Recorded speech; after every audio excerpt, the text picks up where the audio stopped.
പറഞ്ഞ സ്നേഹം ഇല്ലായിരുന്നു. അപ്പൊ പിന്നെ അന്വേഷിക്കുക, ഇതെവിടെ ഉണ്ട്, ഇതെവിടെ പോയി സ്നേഹം, ഈ വന്ന വഴിക്ക് എങ്ങാണ്ട് പോയി, അതെവിടാന്ന് കണ്ടുപിടിച്ച് ശരിയാക്കണമെന്ന്. മനസ്സിലായോ? Don't take it for granted. ഓ സ്നേഹമുണ്ട്, കൂടെ വന്നിട്ടുണ്ട്, പാസ്റ്റർ അത് പറഞ്ഞാൽ വിട്ടത് എന്നൊന്നും വിചാരിച്ചിട്ട് കാര്യമില്ല. You must make sure that you love your wife. You must make sure that you love your husband. മനസ്സിലായോ? നമ്മൾ ഭാര്യയെ ഭർത്താവിനെ സ്നേഹിക്കുന്നുണ്ടെന്നുള്ളത് ഉറപ്പാക്കണം. അത് നമ്മുടെ ഉത്തരവാദിത്വം. അല്ലാതെ don't take it for granted. ഉണ്ടായിരിക്കും, സമാധാനം ഉണ്ടായിരിക്കും, പ്രശ്നമില്ലായിരിക്കും, അങ്ങനെ ഉണ്ടായിരിക്കും ഇല്ലായിരിക്കും എന്നൊന്നും വിചാരിച്ചാൽ പോരാ. There must be openness. ചോദിക്കണം, പറഞ്ഞ് മനസ്സിലാക്കണം, കാര്യങ്ങൾ കണ്ട് മനസ്സിലാക്കണം. അങ്ങനെ ഒരുമിച്ച് താമസിച്ചിട്ട് മനസ്സിലാകാത്തവരുണ്ട് കേട്ടോ, അവരെക്കുറിച്ച് എനിക്ക് കൂടുതൽ സങ്കടം. ചിലർക്കൊക്കെ കണ്ടാൽ പെട്ടെന്ന് മനസ്സിലാവും. ചിലർ പറയും അച്ഛൻ എന്തോ പ്രശ്നമുണ്ടല്ലോ, ഇങ്ങനെ ഇരിക്കുന്നത് ഇതുവരെ കണ്ടിട്ടില്ലല്ലോ, ഇല്ലേ പറയുന്ന അമ്മമാരുണ്ട്. ചിലർക്ക് മനസ്സിലാകാത്തവരുമുണ്ട് കേട്ടോ.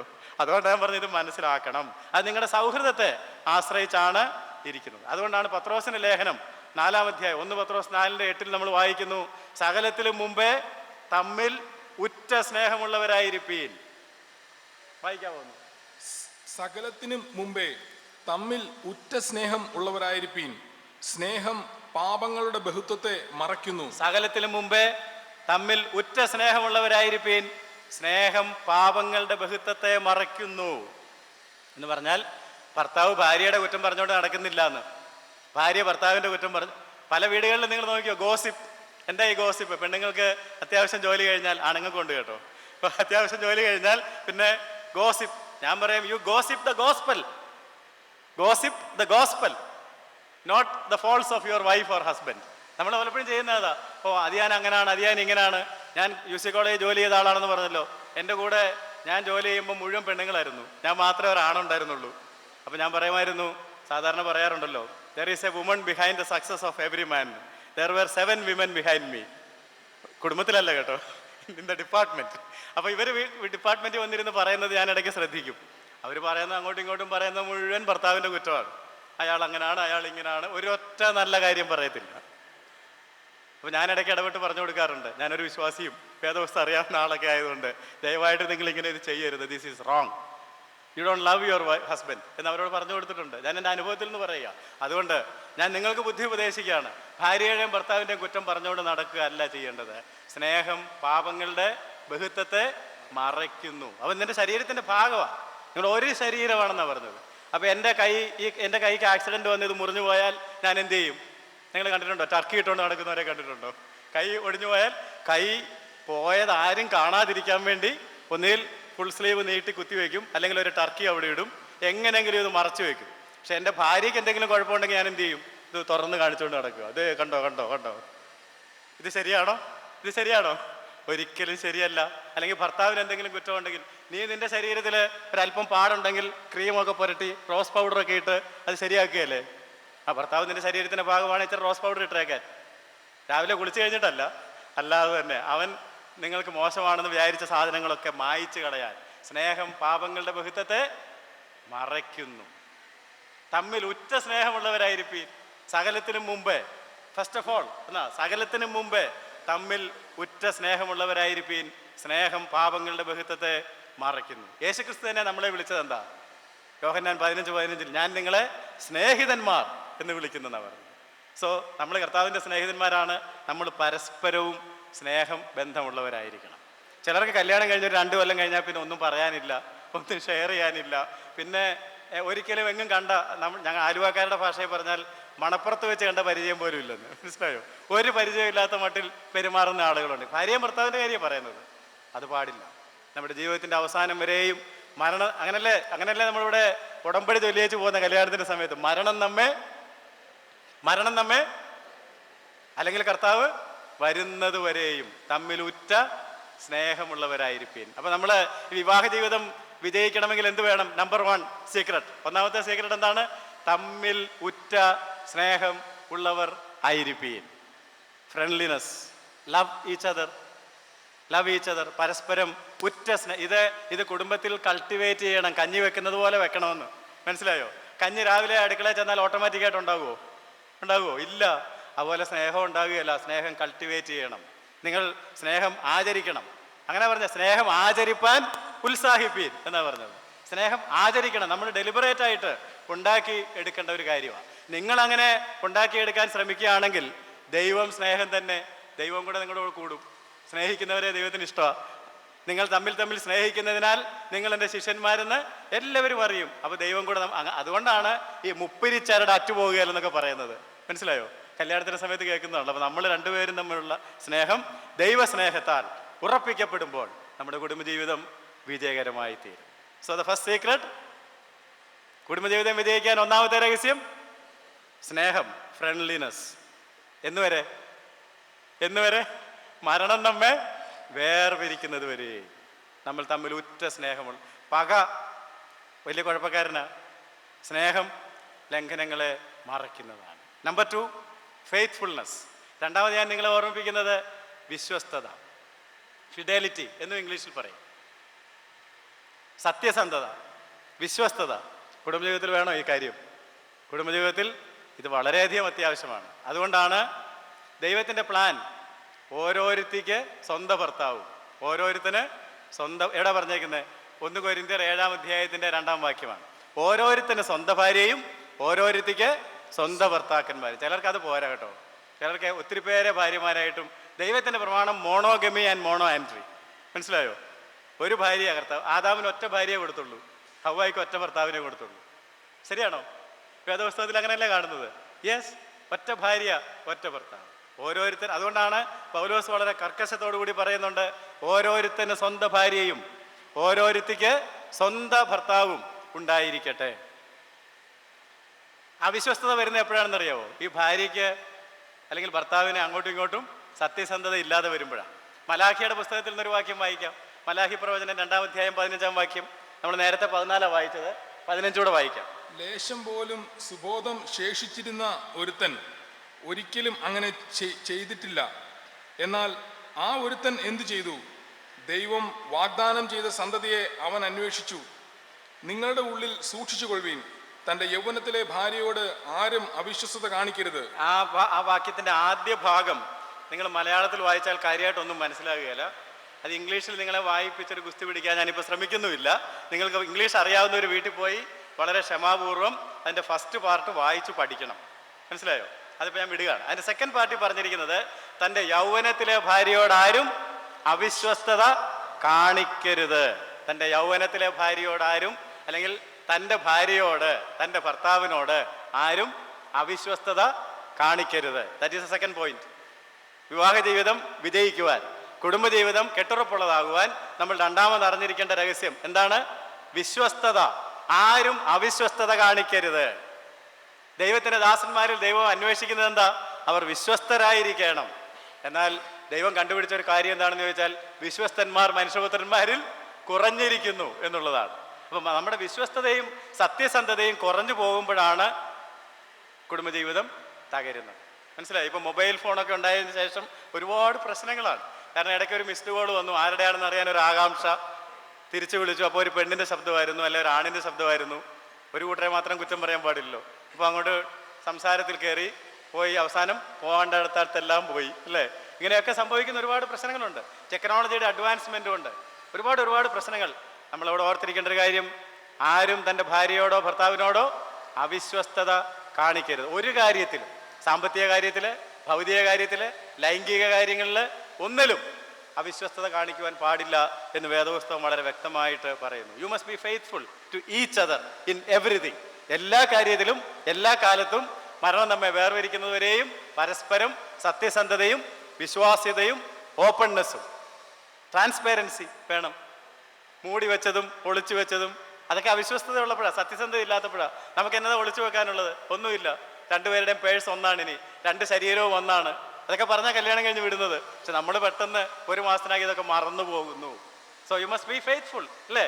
അങ്ങോട്ട് ഇത് പ്രാക്ടീസ് ചെയ്യാനായിട്ട് ഞാൻ പ്രാക്ടിക്കലായിട്ട് 5-6 കാര്യം പറയാൻ പോവാം. പരസ്പരം വിശ്വസ്തത പാലിക്കാനായിട്ട് നമ്മൾ ശ്രദ്ധിക്കേണ്ട, പ്രായോഗിക തലത്തിൽ ശ്രദ്ധിക്കേണ്ട ചില കാര്യങ്ങൾ. Number 1, realise that your God given partner is the best for you. ദൈവം നിങ്ങൾക്ക് തന്ന നിങ്ങളുടെ ജീവിത പങ്കാളിയാണ് നിങ്ങളെ സംബന്ധിച്ച് ഏറ്റവും നല്ല പങ്കാളി എന്ന് ചിന്തിക്കണം. പല ആളുകളും ചിന്തിക്കുന്നത് എന്താണെന്നറിയാമോ? എൻ്റെ ഭാര്യയാണ് കുഴപ്പം, ഇതേ മറ്റവൻ്റെ ഭാര്യയെ നോക്കിയാൽ നല്ല സുഖമാണ്, മിടുക്കിയാണ്, എല്ലാ കാര്യങ്ങളും സാമർഥ്യത്തോടെ ചെയ്യുന്നുണ്ട്. തിരിച്ചും എൻ്റെ ഭർത്താവ് കുഴപ്പക്കാരനാണ്, മറ്റേ ഭർത്താവിനെ നോക്കി. ഞാൻ പറയുന്നത്, ദൈവം നമുക്ക് തിരഞ്ഞെടുത്ത് തന്ന പങ്കാളി, ഭാര്യയാകട്ടെ ഭർത്താവാകട്ടെ, that is the best for me. കാരണം ദൈവം അറിയാതെ ഒന്നും നമ്മുടെ ജീവിതത്തിൽ സംഭവിക്കുന്നില്ല. നമുക്ക് ഏറ്റവും ബെസ്റ്റ് ഏതാണെന്ന് അറിഞ്ഞിട്ടാണ്. God knows everything. ദൈവത്തിനെല്ലാം അറിയാം. നമുക്ക് വേണ്ട ചേരുന്ന ബെസ്റ്റായിട്ടുള്ള ആളെയാണ് തിരഞ്ഞെടുത്ത് തന്നത്. ഞാൻ നേരത്തെ പറഞ്ഞു, think and plan and pray before marriage, അല്ലേ? അപ്പം അങ്ങനെ നിങ്ങൾ ചെയ്തിട്ടുണ്ടെങ്കിൽ ദൈവത്തിൻ്റെ ആലോചന പ്രകാരം ഉള്ള ഒരാളെയാണ് ദൈവം നിങ്ങൾക്ക് തന്നത്. Don't rethink. മനസ്സിലായോ? രണ്ടാമത് പുനർവിചിന്തനം ഈ കാര്യത്തിൽ പാടില്ല. ദൈവം തന്നത് തന്നെ ബെസ്റ്റ് എന്ന് ആദ്യം വിചാരിക്കണം. Don't rethink. ഇതിനേക്കാൾ നല്ലത് വേറെ ഉണ്ടാകും എന്ന് വിചാരിക്കരുത്. മനസ്സിലായോ? അത് നിങ്ങൾ ആത്മാർത്ഥമായിട്ട് വിചാരിക്കുന്നുണ്ടെങ്കിൽ you will regularly thank God for your partner. രണ്ടാമത്തെ കാര്യം, നിങ്ങൾക്ക് ദൈവം തന്ന പങ്കാളിയെക്കുറിച്ച് ദൈവത്തിന് എപ്പോഴും നിങ്ങൾ നന്ദി പറയുന്നവരായിരിക്കും. മനസ്സിലായോ? ദൈവമേ, എനിക്ക് ഇങ്ങനെ ഒരു വൈഫിനെ തന്നതുകൊണ്ട്, ഇങ്ങനെ ഒരു ഹസ്ബൻഡിനെ തന്നതുകൊണ്ട് ഞാൻ നിനക്ക് സ്തോത്രം ചെയ്യുന്നു എന്ന് എത്ര പേര് പറയാറുണ്ട്? പലരും പറയാറില്ല എന്ന് എനിക്ക് തോന്നുന്നത്. അതിനൊക്കെ എന്നെ ഒരാൾ പറയുന്നുണ്ട്, ദൈവത്തിന് സ്തോത്രം. ഒരാളുടെ കൈപോക്കി കാണിച്ചു, സ്തോത്രം. അങ്ങനെ പറയുന്നവരെ ഓർത്ത് ഞാൻ ദൈവത്തെ സ്തുതിക്കുന്നു. You thank God for your wife, for your husband. കാരണം ദൈവം നമുക്ക് അറിഞ്ഞ് തിരഞ്ഞെടുത്ത് തന്നതാണ്. അപ്പോൾ അതുകൊണ്ട് മൂന്നാമത് ഞാൻ പറയുന്ന കാര്യം, don't compare that person with anybody else. ഈ ആളെ വേറൊരാളോട് കമ്പയർ ചെയ്യരുത്. Avoid comparing your partner with another person. വേറൊരാളോട് എന്തിനാ തട്ടിച്ചു നോക്കുന്നത്? അതല്ലെങ്കിൽ ഞാൻ അതിനെക്കുറിച്ച് വേറെ തരത്തിൽ പറഞ്ഞാൽ, don't dream a perfect partner. അതാണ് നമ്മുടെ കുഴപ്പം. നമ്മൾ ഇടയ്ക്കിടയ്ക്ക് ഒരു പെർഫെക്റ്റ് പാർട്ട്ണറെ കിട്ടിയാൽ കൊള്ളായിരുന്നു എന്ന് ഡ്രീം ചെയ്യുന്നു. Is there a perfect partner? അങ്ങനെ ഒരെണ്ണം ഉണ്ടോ? ഉണ്ടെന്ന് നിങ്ങൾ വിചാരിക്കുന്നത് എന്തുകൊണ്ടാണെന്ന് ഞാൻ പറയാം. എന്തുകൊണ്ടാണ് നമ്മൾ വിചാരിക്കുന്നത് ഇയാളെക്കാൾ പെർഫെക്റ്റ് ആണെന്ന്? ഒരുമിച്ച് ജീവിക്കാത്തതുകൊണ്ടാണ്. ആസ് യു ലിവ് ടുഗദർ, മനസ്സിലായോ? ഒരുമിച്ച് ജീവിക്കുമ്പോഴാണ് തനി നിറം പുറത്തു വരുന്നത്. ഒരാളുടെ കൂടെ അല്ലേ ഒരുമിച്ച് ജീവിച്ചുള്ളൂ? വേറൊരാളുടെ കൂടെ ജീവിച്ച് നോക്കിക്കേ, അപ്പം അറിയാം അതെന്നാ സൈസായിരുന്നു എന്നുള്ളത്. കാര്യം മനസ്സിലായോ? നമ്മൾ അടുത്ത് ജീവിക്കുമ്പോഴാണ് നമ്മളിലുള്ള നന്മയും തിന്മയും ഒക്കെ പുറത്തോട്ട് വരുന്നത്. അകന്ന് നിൽക്കുമ്പം ഭയങ്കര ആരാധനയും കണ്ടാൽ വളരെ മനോഹരവും ഒക്കെയാണ്. ആരും ഫോളോയും? കാര്യം മനസ്സിലാകുന്നുണ്ടല്ലോ. അതുകൊണ്ട് നമ്മൾ ഒരുമിച്ച് ഒരാളുടെ കൂടെ ജീവിച്ചപ്പം നമ്മൾ അതുകൊണ്ടാണ് നേരത്തെ പറഞ്ഞത്, പക വെച്ചോണ്ടിരിക്കണ്ട, ഈ കുറ്റങ്ങൾ കാണിച്ചുകൊണ്ടിരിക്കണ്ട. സ്നേഹം കുറ്റങ്ങളെ മറയ്ക്കുന്നതാണ്. അതുകൊണ്ട് ഈ കുറ്റങ്ങൾ എടുത്തു വെച്ചിട്ട് അത് നല്ലതായിരുന്നു, ഇത് മോശമായിരുന്നു, ഡോണ്ട് കമ്പയർ, ഇങ്ങനെ ഒരു കമ്പാരിസൺ നടത്തണ്ട. വേറെ തരത്തിൽ ഞാൻ പറഞ്ഞാൽ, ഏതാണെങ്കിലും നിനക്കതിനെ കിട്ടത്തില്ല, അത് വിലക്കപ്പെട്ട കനിയാണ്. അത് വിലക്കപ്പെട്ട കനിയാണെന്ന് മനസ്സിലായില്ലേ? നിന്റെ അല്ലല്ലോ, നിനക്ക് ദൈവം തന്നില്ലല്ലോ. So don't lust the forbidden fruit. വിലക്കപ്പെട്ട കനി എന്തിനാ മോഹിക്കുന്നത്? മോഹിക്കാതിരിക്കുന്നതാണ് നല്ലത്, കൂടുതൽ കുഴപ്പമുണ്ടാവും. അതുകൊണ്ട് നമുക്ക് തന്നത് പ്രൈസ് ദി ലോർഡ്, നമുക്ക് കിട്ടിയതിനെ ഓർത്ത് ദൈവത്തിന് സ്തോത്രം. അതിനെ നന്നായിട്ട് കൊണ്ട് നടക്കാനാണ് നോക്കേണ്ടത്. മറ്റേതിനെ നോക്കി പല്ലിടിച്ചിട്ട് എന്താ കാര്യം? മറ്റേതിനെ നോക്കിയിട്ട് അത് കൊള്ളായിരുന്നെന്ന് പറഞ്ഞിട്ട് എന്താ കാര്യം? ദൈവം കണക്ക് ചോദിക്കാൻ പോകുന്നത് നിനക്ക് തന്നതിനെ കുറിച്ചാണ്, അല്ലാതെ അപ്പുറത്ത് ഇരുന്നതിനെ കുറിച്ചല്ല. ദെർഫോർ വേറൊരാളെ കുറിച്ച് നിങ്ങൾ ചിന്തിക്കേണ്ട, കമ്പയർ ചെയ്യേണ്ട, അതിനെക്കുറിച്ച് കംപ്ലൈൻറ്റ് ചെയ്യേണ്ട. നിങ്ങൾക്ക് കിട്ടിയതിനെ ഭംഗിയായിട്ട് കൊണ്ട് നടക്കാനായിട്ട് ശ്രമിക്കുക. അഞ്ചാമത് ഞാൻ നിങ്ങളെ ഓർമ്മിപ്പിക്കുന്ന കാര്യം, ഞാൻ നേരത്തെ പറഞ്ഞല്ലോ, പലപ്പോഴും നമ്മൾ ചെയ്യുന്നൊരു കാര്യം, നമ്മളുടെ ജീവിത പങ്കാളിയുടെ ബലഹീനതകൾ, നമ്മൾ അടുത്ത് താമസിക്കുമ്പോഴാണ് ബലഹീനതയും മറ്റേ കഷ്ടമൊക്കെ അറിയുന്നത്. ഈ ബലഹീനതകൾ മറ്റുള്ളവരോട് പങ്കിടരുത്. പ്രത്യേകിച്ച് ഓപ്പോസിറ്റ് സെക്സിലുള്ളവരോട് ഒരു കാരണവശാലും പങ്കിടരുത്. മനസ്സിലായോ? ഭർത്താവിൻ്റെ കുറ്റം ഭാര്യ മനസ്സിലാക്കിയിട്ടുണ്ടെങ്കിൽ അത് ഉള്ളിൽ വെച്ച് പ്രാർത്ഥിച്ച് ആളോട് പറഞ്ഞ് പരിഹരിക്കുക. വേറെ ആളുകളോട് പോയി ഇത് വിളമ്പരുത്, പറയരുത്. പ്രത്യേകിച്ച് ഓപ്പോസിറ്റ് സെക്സ്, ലൈംഗിക വ്യത്യാസമുള്ള ആളുകളോട് ഇത് പറയരുതെന്ന്. പറഞ്ഞാൽ അതിനകത്ത് അപകടമുണ്ട് എന്നുള്ളത് കൊണ്ട് ഡോണ്ട് റിവീൽ ഇറ്റ്. വീക്ക്നെസ് ഒന്നും റിവീൽ ചെയ്യണ്ട. ഇനി അറിയാതെ കാണാൻ റിവീൽ ചെയ്താൽ പോലും അത് നമ്മളെപ്പോലുള്ളവരോട് മാത്രമായിരിക്കണം. എതിർ ലിംഗത്തിലുള്ള ആളുകളോട് പറയാതിരിക്കാനായിട്ട് പ്രത്യേകം ശ്രദ്ധിക്കണം. പിന്നെ learn to enjoy things together. ഇല്ലേ, നമ്മൾ രണ്ട് ബാക്ക്ഗ്രൗണ്ടിൽ നിന്നൊക്കെ വന്നവരാണ്. അതുകൊണ്ട് ഒരുമിച്ച് കാര്യങ്ങൾ ചെയ്ത് ഒരുമിച്ച് കാര്യങ്ങളെല്ലാം അഡ്ജസ്റ്റ് ചെയ്ത് മുമ്പോട്ട് പോകാനായിട്ട് പഠിക്കണം. അപ്പോഴാണ് ആ ഫെയ്ത്ത്ഫുൾനെസ് ഡെവലപ്പ് ചെയ്ത് വരുന്നത്. ഗോ ആസ് എ ടീം, ഒരു ടീമായിട്ട് ഒരുമിച്ച് പ്രവർത്തിക്കുന്നതിനായിട്ട്. നമ്മുടെ ഇഷ്ടാനിഷ്ടങ്ങളൊക്കെ തമ്മിൽ വ്യത്യാസം ഉണ്ടാവും. അതുകൊണ്ട് സീക്രട്സ് ഒന്നും വെക്കേണ്ട. ഓപ്പൺനെസ് വേണം, സ്നേഹം വേണം, ഫെയ്ത്ത്ഫുൾ ആയിരിക്കണം, ട്രാൻസ്പെറൻ്റ് ആയിരിക്കണം. So this is the second point. മനസ്സിലായോ? ഒന്നാമത്തെ കാര്യം ഞാൻ പറഞ്ഞത് ഫ്രണ്ട്ലിനെസ്, സ്നേഹം, സൗഹൃദം. രണ്ടാമത്തെ കാര്യം പറഞ്ഞത് ഫെയ്ത്ത്ഫുൾനെസ്, വിശ്വസ്തത എന്ന് പറയുന്നതാണ്. മൂന്നാമത് ഞാൻ നിങ്ങളെ ഓർമ്മിപ്പിക്കുന്നത് ഫൊർഗീവ്നെസ്, ക്ഷമാശീലം. കർത്താവ് നമ്മളെ പഠിപ്പിച്ച പ്രാർത്ഥനയിൽ ഡിസൈപ്പിൾസ് പ്രയർന്നോ ലോർഡ്സ് പ്രയർന്നോ ഒക്കെ ആളുകൾ വിളിക്കുന്ന മത്തായിയുടെ സുവിശേഷം 6-ാം അധ്യായത്തിലും യോഹന്നാൻ 11-ാം അധ്യായത്തിലും കാണുന്ന പ്രാർത്ഥനയിൽ നമ്മളോട് പറഞ്ഞത് ഒരു കണ്ടീഷണൽ ക്ലോസ് വെച്ചിട്ടുണ്ട്. അതെന്താണെന്നറിയാമോ? ഞങ്ങൾ ഞങ്ങളുടെ കടക്കാരോട് ക്ഷമിക്കുന്നത് പോലെ ഞങ്ങളുടെ കടങ്ങളെയും ഞങ്ങളോട് ഇപ്പം ക്ഷമിക്കാഞ്ഞാൽ ക്ഷമിക്കണ്ടെന്നാണ് പറയുന്നത്.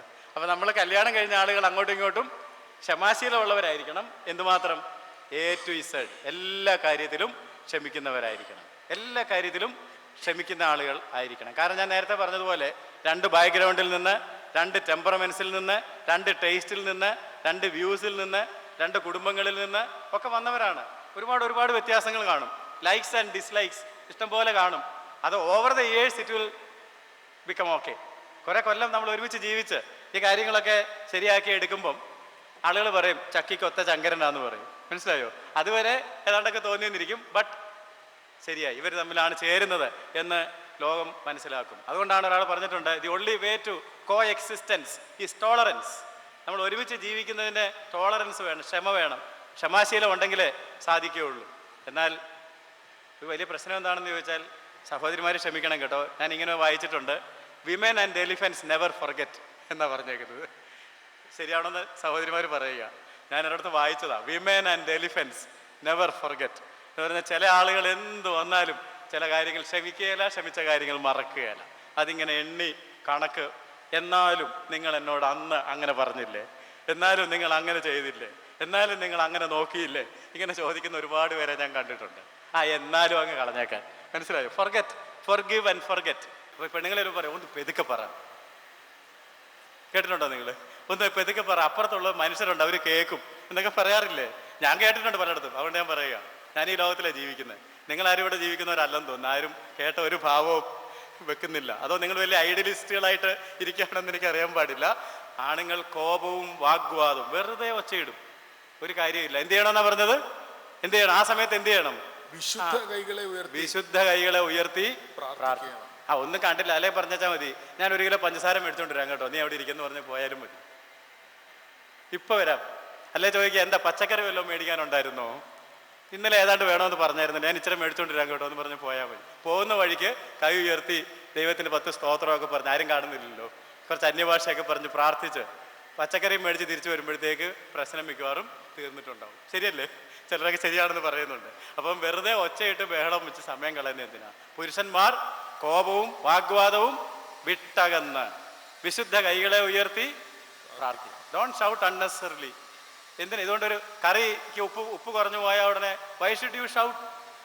ഉപ്പ് കൂടിപ്പോയാൽ എന്തിനാ ഷൗട്ട് ചെയ്യുന്നത്? നാളെ ഇച്ചിരി കുറച്ച് തിന്നാൽ മതി എന്ന് വെച്ചാൽ മതി. കാരണം ഇത് ആഹാരം നമ്മളെ ദൈവത്തോട് അടുപ്പിക്കുന്നുണ്ട്. ഇച്ചിരി ഉപ്പ് കൂടിപ്പോയാലും എന്തിനാ പിന്നെ ഒച്ചയിട്ടത്? നിന്റെ വായിക്ക് രുചിയുടെ പ്രശ്നത്തിനാണ്. ഇതൊക്കെ ഒച്ചയിടുന്ന കാര്യങ്ങൾ. നേരത്തെ പറഞ്ഞില്ല, ഇവക്ക് ചായ ഇടാനും അറിയാൻ പാടില്ല.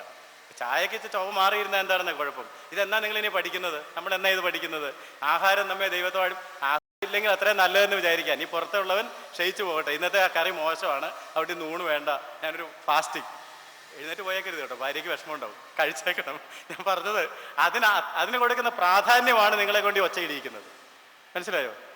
അതിന് അത്ര വലിയ പ്രാധാന്യമൊന്നും ഇല്ല. ഈ ഒച്ച ഉണ്ടാക്കിയ പല കാര്യങ്ങൾക്കും വളരെ കുറച്ച് പ്രാധാന്യമേ ഉള്ളൂ എന്ന് മനസ്സിലാക്കുക. അതിന് പകരം വിശുദ്ധ കൈകളെ ഉയർത്തി പ്രാർത്ഥിക്കണം. അല്ലെങ്കിൽ ഞാൻ വേറൊരു കാര്യം പറഞ്ഞോട്ടെ, ഭാര്യ ഒരു വേലക്കാരിയാണെന്ന് വിചാരിക്കുമ്പോഴേ കുഴപ്പം, അല്ലെങ്കിൽ ഭർത്താവ് വേലക്കാരനാണെന്ന് വിചാരിക്കുമ്പോഴാണ് കുഴപ്പം. Your wife or your husband is not a servant. പിന്നെ എന്ത് ചെയ്യണം? Treat your husband as a king and then he will treat you as a queen. അല്ലേ?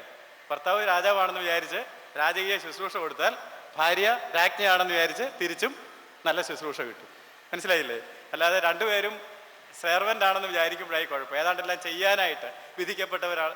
അങ്ങനെ കുറേ ഒരു ലീഗലിസം നമുക്ക് ആവശ്യമില്ല എന്ന് ഞാൻ നിങ്ങളെ ഓർമ്മിപ്പിക്കുക. അധികം ക്ഷമിച്ച് കിട്ടിയവൻ, കർത്താവ് പറഞ്ഞല്ലോ ലൂക്കോസ് 7:47, അധികം ക്ഷമിച്ച് കിട്ടിയവൻ അധികം സ്നേഹിക്കും. അപ്പം നിങ്ങൾ പരസ്പരം ക്ഷമിക്കുന്നത് വഴിയാണ് സ്നേഹം വർദ്ധിക്കുന്നത്. ഒരിക്കലും ക്ഷമിക്കാതെ പക വെച്ചുകൊണ്ടിരുന്നാൽ പക വഴക്കുകൾക്ക് കാരണമാകുന്നു. നേരത്തെ പറഞ്ഞില്ലേ, പക വഴക്കുകൾക്ക് കാരണമാകുന്നു. ക്ഷമിച്ചാൽ ഇതൊക്കെ ഉണ്ടായിട്ടും ഒന്നും പറഞ്ഞില്ലല്ലോ, സ്നേഹം കൂടും. ഇല്ലേ? അപ്പം ഇങ്ങോട്ട് വന്ന് ക്ഷമ പറയും. അതുകൊണ്ട് നമുക്ക് പക വേണ്ട, വാഗ്വാദം വേണ്ട, കോപം വേണ്ട. പിന്നെന്താ വേണ്ടത്? ക്ഷമ, സ്നേഹം. ഈ കാര്യങ്ങളൊക്കെയാണ് നമ്മൾ പ്രാക്ടീസ് ചെയ്യേണ്ടത്. ഞാൻ നേരത്തെ പറഞ്ഞല്ലോ, എഫേസ് ലേഖനം 4-ാം അധ്യായത്തിൻ്റെ അവസാനത്തെ വാക്യങ്ങൾ നിങ്ങൾ വായിക്കുക. കോപവും കൂറ്റാരവും ക്രോധവും പകയും പിണക്കവും എല്ലാ ദുർഗുണങ്ങളും വിട്ട് ദൈവം നമ്മളോട് ക്ഷമിച്ചതുപോലെ ദൈവം ഇതുപോലെ കണക്ക് സൂക്ഷിച്ചിരുന്നെങ്കിൽ, കർത്താവെ നീ അകൃത്യങ്ങളെ ഓർമ്മ വെച്ചാൽ, സങ്കീർത്തനക്കാരൻ പറയുന്നില്ലേ, കർത്താവെ നീ അകൃത്യങ്ങളെ ഓർമ്മ വെച്ചാൽ ആര് നിലനിൽക്കും? ദൈവത്തിന് പ്രായം കൂടുന്നുണ്ടോ? ദൈവത്തിന് കേൾവിക്കുറവ് വല്ലതും ഉണ്ടോ?